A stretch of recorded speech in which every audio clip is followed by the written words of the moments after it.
ये है दिल्ली दर्पण।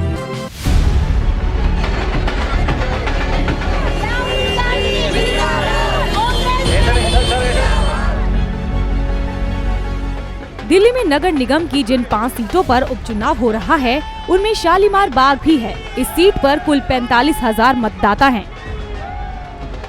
ये सीट बीजेपी के खाते में थी। यहाँ की निगम पार्षद रेणु जाजू की मौत के बाद इस सीट पर उपचुनाव हो रहे हैं। तीनों पार्टियों ने यहाँ से उम्मीदवार बनाते समय जातीय समीकरणों को ध्यान में रखा है।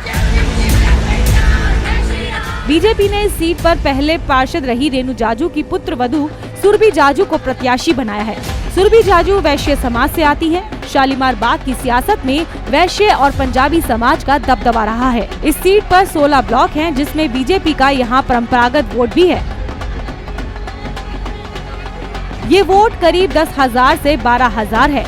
हालांकि विधानसभा चुनाव में आम आदमी पार्टी ने 2 बार चुनाव जीतकर इस मिथ्या को तोड़ा है। बहरहाल बीजेपी की सुरभि जाजू के सामने अपनी इस सीट को वापस हासिल करने की बड़ी चुनौती है। निगम की कंगाली के चलते विकास कार्य ठप है। ऐसे में सुरभि के सामने दिल्ली सरकार और स्थानीय विधायक को कोसने के अलावा और कोई विकल्प नहीं बचा है। मुद्दे लोकल हैं और विकास के मुद्दे हैं। जो काम पेंडिंग है हम उनको पूरा करेंगे और जो आने वाली नए काम है उन पे हम लोग काम करेंगे। और जो लोगों की शिकायतें अभी हैं या बाद में पहले रही होंगी उन सब से उनके लिए हम हाथ जोड़ के माफ़ी मांगते हैं और आगे उनको और अच्छा और बेहतर करके दिखाएंगे। इसके लिए हम उनको आश्वस्त करते हैं। शालीमार बाग की इस निगम सीट में 2 गांव और 4 झुग्गी क्लस्टर भी आते हैं। कांग्रेस ने इस सीट से ममता आर्या को उम्मीदवार बनाया है। ममता जाट हैं और शालीमार बाग के सहीपुर गांव की हैं। यहाँ जाट समुदाय के भी करीब 2500 वोटर हैं। यही वजह है कि कांग्रेस ने गांव के व्यक्ति को उम्मीदवार बनाकर उम्मीद लगाई है कि शायद क्षेत्र और जाट समुदाय का वोट एक तरफा मिल जाए। इस सीट पर पूर्वांचल वोट सबसे ज्यादा करीब 16,000 है। बाकी सैनी समाज, प्रजापति समाज के करीब 8,000 मतदाता हैं। यहाँ अनुसूचित जाति जनजाति के मतदाता केवल 10% के आसपास यानी करीब 10,000 हैं। कांग्रेस की कोशिश है कि वो अपने इस परंपरागत वोट बैंक को फिर से हासिल करने की कोशिश करे और आपकी दिल्ली सरकार और बीजेपी की निगम सरकार की पोल खोलकर अपने सरकार के कार्य की याद दिलाए।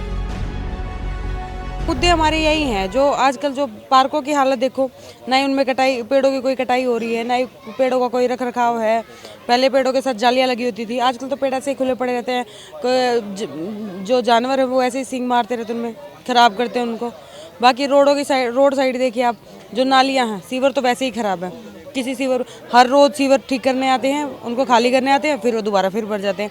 उसके बाद जो होगी मेन रोड की जो बातें, उसके साइड में जो नालियां लगी होती है वो इसलिए होती है ताकि सीवर भर जाए या कहीं बारिश आ जाए तो पानी उनमें से चला जाए।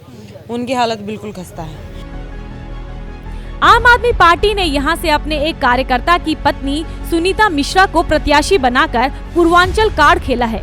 यहां से विधायक वंदना कुमारी भी पूर्वांचल से हैं। लिहाजा आम आदमी पार्टी यहां निगम में व्याप्त भ्रष्टाचार को सबसे बड़ा मुद्दा मान रही है। साथ ही भरोसा दिला रही है कि यदि दिल्ली और निगम में एक ही पार्टी की सरकार होगी तो ज्यादा जिम्मेदारी और जवाबदेही के साथ काम होगा। बीजेपी निगम को नहीं चला पा रही है। शालीमार गांव के लिए हमारा जो शालीमार गांव में एंट्री पॉइंट है, वहाँ डीए ब्लॉक के पास भी कूड़े का ढेर लगा है और यहाँ चौक पे भी, तो ये दोनों हम हटाएंगे क्योंकि गांव वालों को इससे बहुत ज़्यादा परेशानी हो रही है। बीच में इतना सुंदर गांव है और दोनों साइड कूड़े का अंबार है, तो ये हमें खुद भी अच्छा नहीं लगता। तो हमें खुद अच्छा नहीं लगता तो हम पब्लिक को भी कह रहे हैं कि भाई इन्हें भी नहीं अच्छा लग रहा, तो इसको हम हटा के कहीं दूसरी जगह शिफ्ट करेंगे और शालीमार गांव को 62 नंबर वार्ड को हम पूरी तरह से चमकाएंगे और सुंदर बनाएंगे। मुकाबला बड़ा रोचक है। तीनों पार्टियों के कई बड़े नेताओं ने पूरी ताकत झोंक दी है। उन्हें मालूम है कि इन 5 सीटों के चुनाव परिणाम केवल इन सीटों की हार जीत तय नहीं करेंगे, बल्कि 2022 में होने वाले दिल्ली नगर निगम के चुनावों की दिशा और दशा भी तय करेंगे। ये संकेत देंगे कि दिल्ली के दिल में क्या है। ब्यूरो रिपोर्ट, दिल्ली दर्पण टीवी। लेटेस्ट खबरों के लिए सब्सक्राइब करें हमारा YouTube चैनल या फिर लॉग ऑन करें www.delhidarpantv.com। खबरों की कवरेज और विज्ञापनों के लिए संपर्क करें इस नंबर पर।